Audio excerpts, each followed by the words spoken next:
Hello, we're going to demonstrate the effect of striking a piano string at different spots along the speaking length. And we're going to show it when we strike at 1/8 in the exact center and also slightly off center. This video is designed to complement and follow another video which is referenced in the Piano Technicians Journal series. It's a video that talks about the effect of elasticity on a string that's struck at 1/8. So it's recommended that you watch this other video first and then watch the one I'm doing right now. Okay, let's start here. All right, here is a picture of the amplitude of the string at various points along the string. The string, it's about 1.45 meters long. It's a C2 string. Here's the graph on the left, the bridge on the right. I'm going to strike it at 1/8, which is the green dotted line here. Down here I'm plotting a variety of things versus time. I'm going to plot the hammer position in green, the hammer force, and the bridge force. And I'm interested primarily in the bridge force because that is the force that's going to be transmitted to the soundboard, which in turn will generate the longitudinal sound waves that we hear with our ear. Okay, so I'm going to plot these various quantities here along this axis versus time down here. And I'm going to plot the string amplitude along the string at various snapshots of time. So two different axes along here. All right, let's start it and see what happens here. We're going to strike the string at 1/8 right there. Okay, we struck it and we generate this pulse in blue. The red was the hammer force. It went up and came down real quick. But this pulse is being generated and it's got two components, one that moves to the left towards the graph and one that moves to the right towards the bridge. And at this point, 1.06 milliseconds, the wave is about to reflect off of the graph and be inverted, and then it has a while to go before it's going to reach the bridge. So when I plot down here, the bridge force will be 0 because there's nothing going on here at the bridge. The hammer position has come up. It has compressed the felt because it struck the string, and it generated this force, which had reached a peak and now it's coming back down. So let's continue the simulation now. Okay, the pulse is moving to the left and the right. We've had the reflection already, and that reflection is what caused this attenuation here. We have not reflected off of the bridge yet, so that part of the wave is still moving to the right. It looks as though the whole wave is propagating to the right, but in fact they're both going left to the left and to the right, but we've already had a reflection and inversion off of the graph. There was a second pulse in the force as a consequence of the reflection off of the graph, and we'll talk about that later. But we have two pulses in the force of the hammer on the string within about 3 milliseconds. Nothing yet at the bridge. Okay, that moves ahead. Now it's about to reach the bridge, and you see now it's pulling up on the bridge, and so we had a little bit of a dip before that because of the leading edge of the wave. Then we have a pulse in the bridge force because we're pulling up. Now we have these leading ripples here because of the inharmonicity, which is in turn a consequence of the dispersion, which in turn is a consequence of the elasticity of the string. And that means that the higher frequency components in the wave will move faster than the lower frequency components, and it will generate leading edges here, which then leads to inharmonicity. And so this is the cause of inharmonicity. There's no other cause. Let's continue on now. We're about to reflect and invert over here at the bridge. Okay, now we're inverted. You see the bridge force went down here. Now we're starting to come back. Going to reflect off of the graph and then get inverted. Start to come back. And you can see some ripples already reaching the bridge. Pull up. Now we're pulling up again. Now you see this pulse in bridge force here is different from that one because the wave is changing in terms of its frequency content. The higher frequency components are moving faster than the lower frequency components, and they're pulling away from each other. So this wave shape is going to change. And so here's another one over here when it reaches the bridge, and you see it's a little bit different from this one. Okay, we have carried out about 46 milliseconds of simulation for the case where we strike at 1/8 of the speaking length. All right, let's take a look at some of the various components. Here I'm plotting a variety of components versus time. All right, here the green is the hammer position. It comes up. It gets its felt compressed. Here's the position of the string. See, the string is below the hammer position, so it has been, the felt has been compressed, and the amount of compression is the distance between the string displacement at the strike point and the hammer position. This distance right here, which is shown in blue, that's the compression, and the force generated by this compression is plotted in red. It's a nonlinear function of the compression. So the force comes up and peaks. You see it peaks right here because at this particular point the hammer position is the greatest amount of difference from the string displacement at the strike point right here.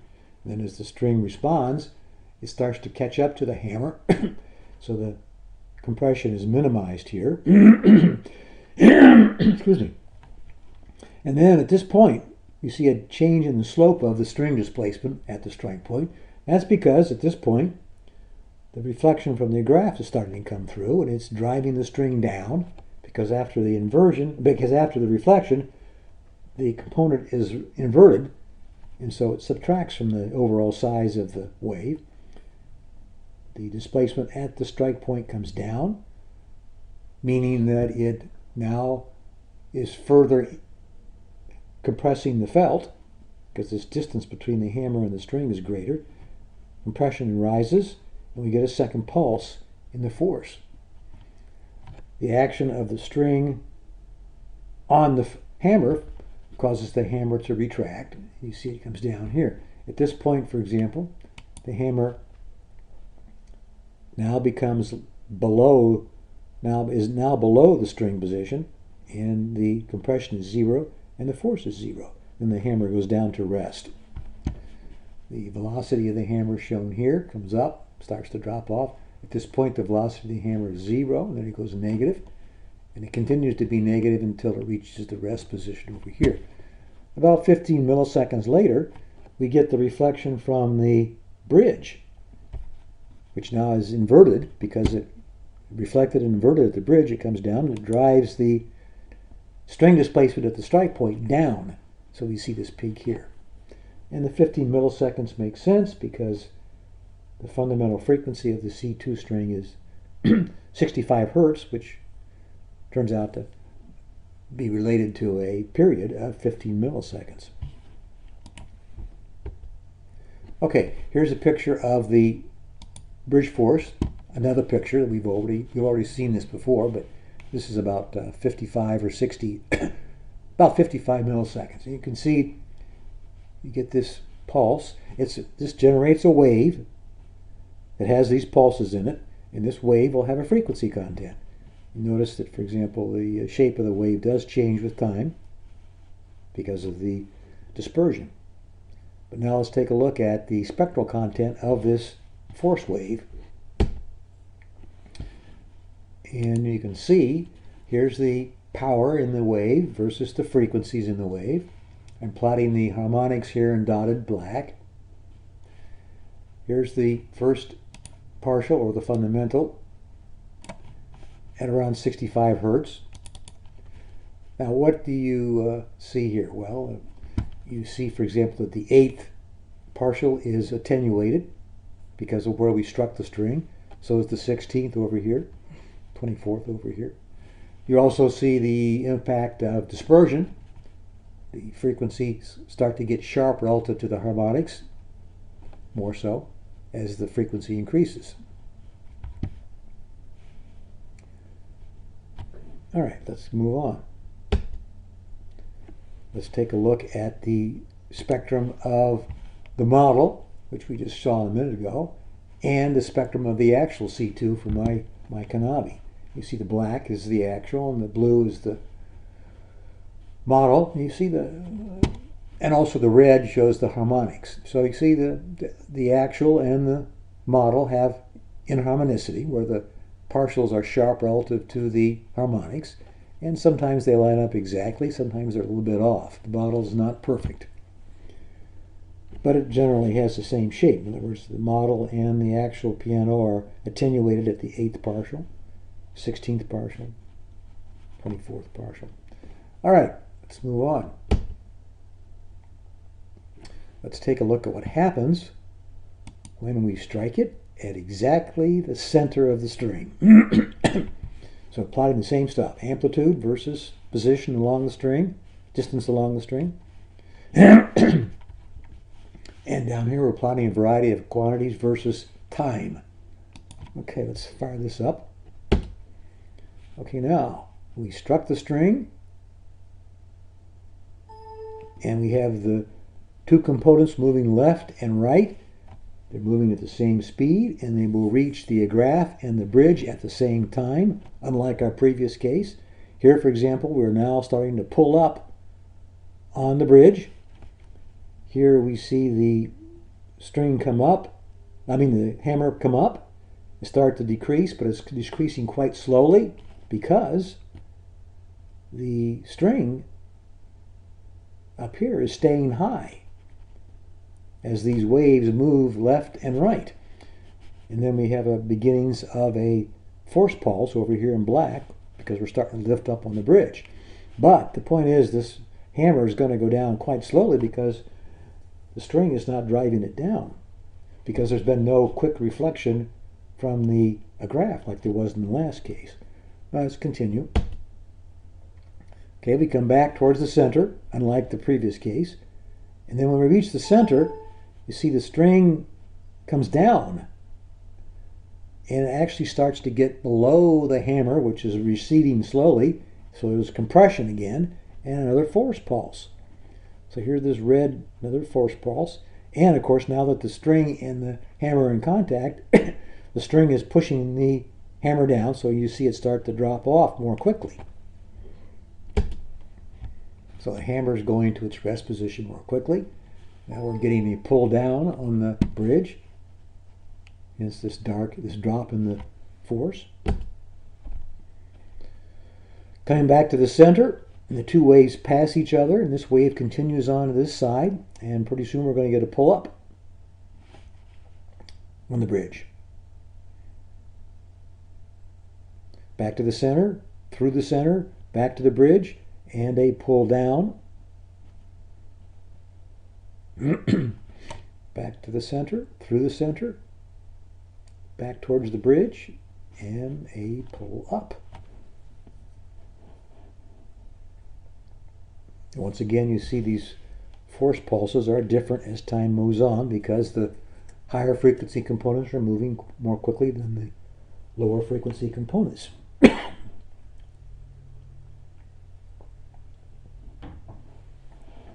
Okay, we've completed 46 milliseconds again. Let's compare this with our previous case. I'll leave that there, and I'll go back and see if I can find the previous case. There it is. Okay, here's the case we started out with, 1/8. Here's the case we just finished where we struck right in the center. What's the difference? Well, look at the number of pulses in the force. You have twice as many pulses down here when you strike it exactly in the center. You have two separate force pulses here. This took a pace of about 8 milliseconds here. Here we have two separate ones about 3 milliseconds apart. So the force on the bridge, which then is transmitted to the soundboard, is quite different than the force down here. Okay, now let's move on. Here is the picture of the quantities for the case where I struck exactly in the center.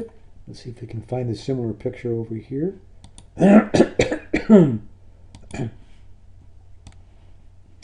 Okay, here it was for 1/8. Here it is for 1/2. What's the difference?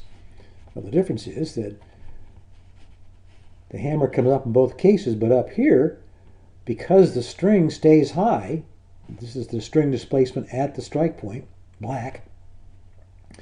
This point right here, the string is still high, the hammer is starting to come down, there's no more compression, but there's nothing to drive the hammer down except its inertia, so it slowly comes down.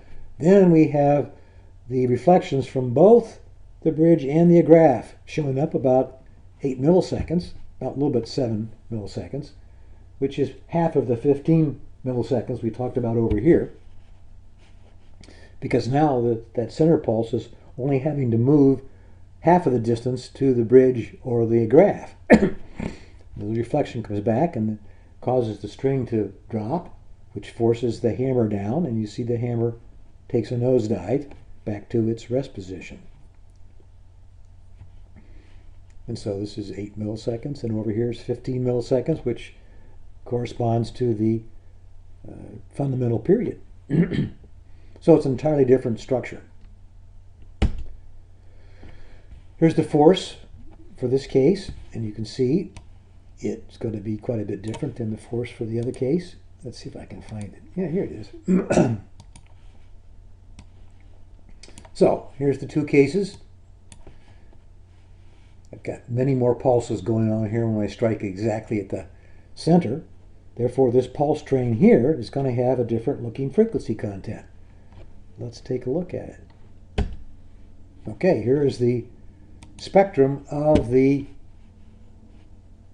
wave generated by striking exactly in the center, and you can see that we have a pulse here at the fundamental, but we have nothing at the second partial, or the fourth, or the sixth.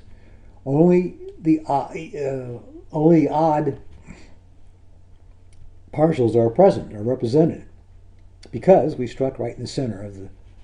We also have center of the string. Here we also have inharmonicity because of the elasticity and the dispersion.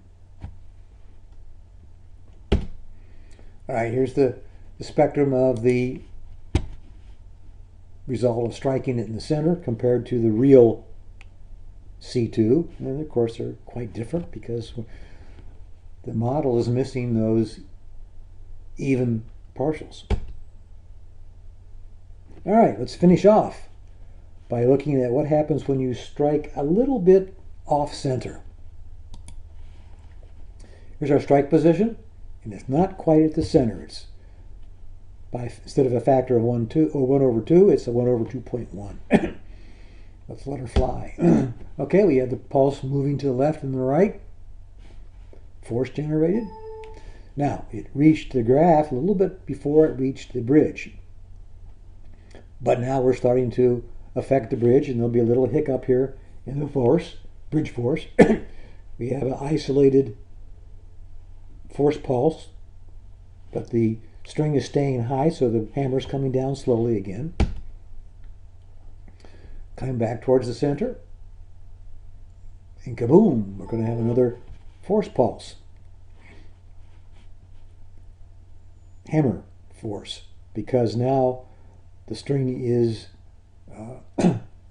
below the hammer and we're having compression. So the hammer is being driven down and we get a second pulse, a force from the hammer. Now we're pulling down on the bridge. By the way, this pulse wasn't quite as high as that one compared to the last case because it's not symmetrical. The two pulses didn't arrive at the same time.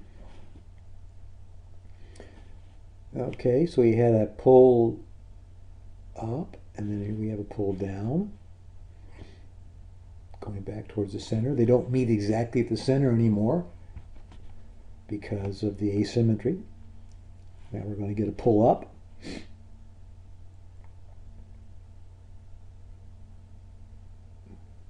Pulse gets over here. It's going to pull down a little bit.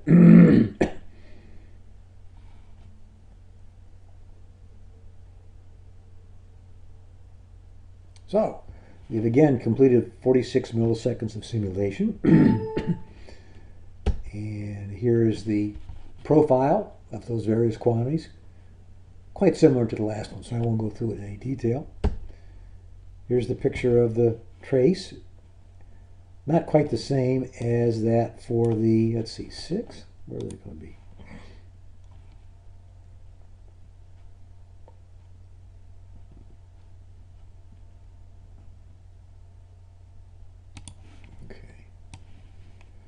Here's for a strict right in the center. Here it is for a little bit off the center. This is not quite the same. Here's the line spectrum.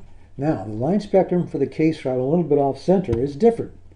I don't have the absence of power at the even partials anymore. See, here's an even, here's an even. And I don't have the absence of power at the 1/8 anymore either, because of course I'm not striking at 1/8 of the speaking length. It's a different looking spectrum, different timbre. And again, compared to the real string.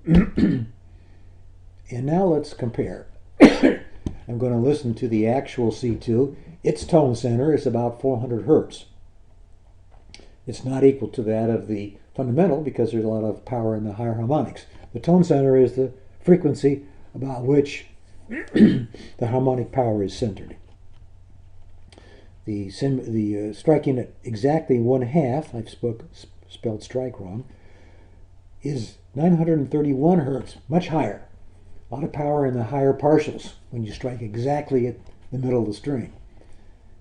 When I strike at 1/8 of the speaking length, I get results similar to that of the real C2 because both of them were struck at 1/8.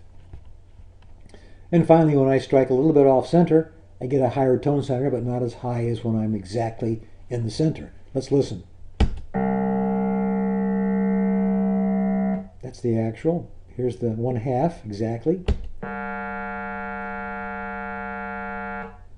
You can hear the difference in the tone center. Here's striking at 1/8. Similar to the actual C2 up here. And finally, at 1/2.1. Okay, so you can see the effect of striking at different spots on the tone center. Let's look at the pitch. Now, if you had a chance to read the series in the Piano Technician Journal, you'd know I claim that the autocorrelation is the arbiter of pitch. We look for the first and strongest peak, and it occurs right in here for all the cases. Kind of hard to see because there's so much being plotted here, but it occurs right here, ballpark, which is around 15 milliseconds, which corresponds to 66 hertz, which matches up with the fundamental of the C2. You can see here's a peak for the striking exactly in the center, which occurs around 141 hertz.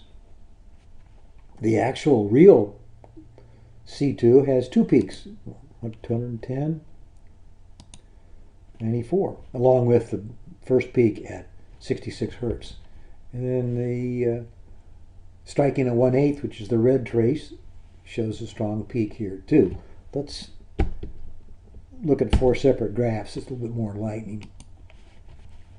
Here's the striking exactly at the center. You see this first strong peak at 15 milliseconds or so, which corresponds to 65 hertz. Here's what happens when you strike a little bit off center.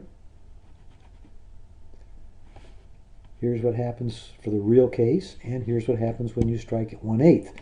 So, For all the cases, the pitch is basically the same. However, of course, the timbre is a lot different because the distribution of power amongst the partials is quite different. Here's the cumulative line spectrum, which again we present in the series of articles in the Piano Technician's Journal. If you look at the black is the actual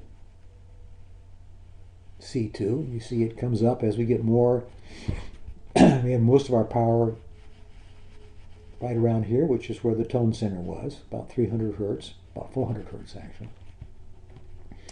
The 1/8, which is the black, corresponds pretty closely with the actual C2, which is in blue.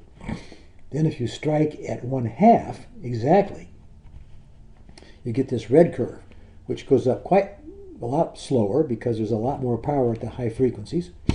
And you also see there's there's no step at the even partials. Nothing here, nothing here, nothing here.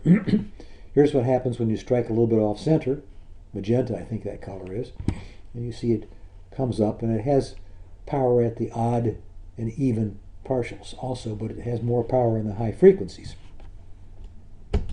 So that completes our simulation. Thanks for listening and watching.